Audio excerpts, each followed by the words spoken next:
Shalom bagi kita semua. Kali ini saya akan berbagi mengenai 5 kebenaran Alkitab menyikapi pandemik virus corona.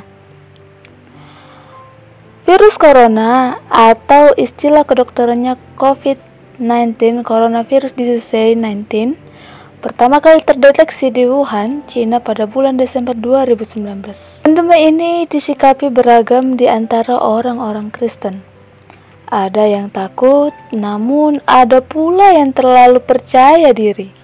Seolah-olah dengan menjadi orang Kristen, mereka kebal terhadap virus ini. Bagaimana kita harus menyikapi keadaan ini? Berikut ada 5 kebenaran Alkitab yang bisa kita renungkan bersama-sama. Yang pertama, manusia diingatkan akan keterbatasannya. Penyebaran virus tersebut sangat memukul dunia. Apa yang telah dicapai umat manusia memang sudah begitu maju, tetapi tetap saja dibuat pusing dengan virus yang ukurannya super kecil. Peristiwa ini kembali mengingatkan keterbatasan kita sebagai manusia jika dibandingkan dengan keagungan Allah yang nampak dari ciptaannya di alam semesta ini. Apalah arti manusia? Yang kedua, wabah ini belum tentu merupakan tanda akhir zaman. Tidak sedikit orang Kristen yang berpikir bahwa wabah virus corona ini merupakan pertanda bahwa akhir zaman akan segera tiba. Mereka biasanya mengutip ayat berikut, dan aku melihat sesungguhnya ada seekor kuda hijau kuning dan orang yang menungganginya bernama Maut, dan kerajaan Maut mengikutinya. Dan kepada mereka diberikan kuasa atas seperempat dari bumi untuk membunuh dengan pedang dan dengan kelaparan dan sampar dan dengan binatang-binatang buas yang di bumi. Dalam Wahyu 6 ayat 8. Faktanya virus ini telah meningkat penyebarannya, namun tingkat kesembuhan dari virus ini pun mencapai 80%. Fakta lainnya, dunia sudah berulang kali mengalami pandemik seperti ini. Misalnya The Black Death terjadi tahun 1346. Wabah penyakit pes ini melanda Eropa, Asia, dan Afrika. Jadi, jangan selalu mengaitkan kejadian seperti ini sebagai tanda-tanda kiamat.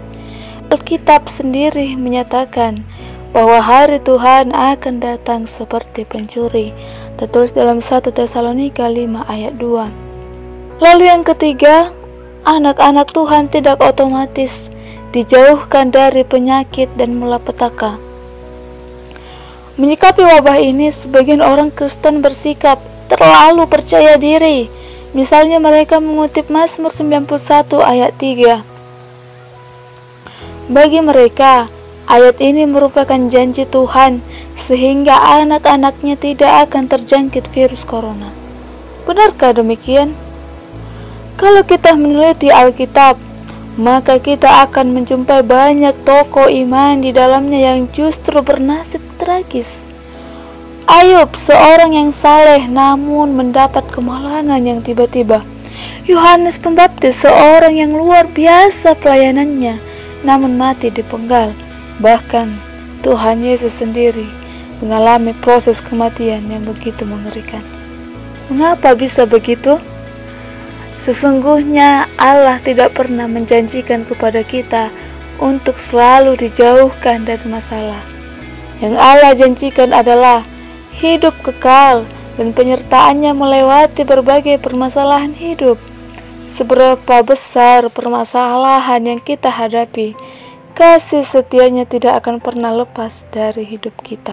Lalu yang keempat, Allah tetap bekerja di dalam masa-masa tergelap manusia sekalipun. Alkitab berulang kali memaparkan masa-masa yang sangat gelap yang dialami oleh bangsa Israel. Mereka pernah ditindas di Mesir selama kurang lebih 430 tahun. Jadi, jangan pernah berpikir ada masa-masa yang begitu gelap sehingga Allah tidak mungkin bekerja di dalamnya. Bahkan dalam peristiwa yang paling gelap sekalipun, yaitu penyaliban Kristus, Allah ternyata menggunakan untuk menggenapi rencananya. Inilah yang menjadi penghiburan kita, bahwa Allah pun pasti sedang bekerja saat ini. Dia akan menguatkan umatnya untuk melewati masa-masa sulit ini dan mengubahnya menjadi kebaikan. Kita tahu sekarang bahwa Allah turut bekerja dalam segala sesuatu yang mendatangkan kebaikan bagi mereka yang mengasihi Dia, yaitu bagi mereka yang terpanggil sesuai dengan rencana Allah, dalam Roma 8 ayat 28. Lalu yang kelima, di tengah kesulitan seperti apapun, kita harus tetap mengasihi Tuhan dan sesama. Jangan biarkan keadaan yang sulit ini mengaburkan identitas kita sebagai garam dan terang dunia. Walaupun caranya mungkin akan berbeda, namun kita harus tetap menjalankan perintah-perintah Tuhan.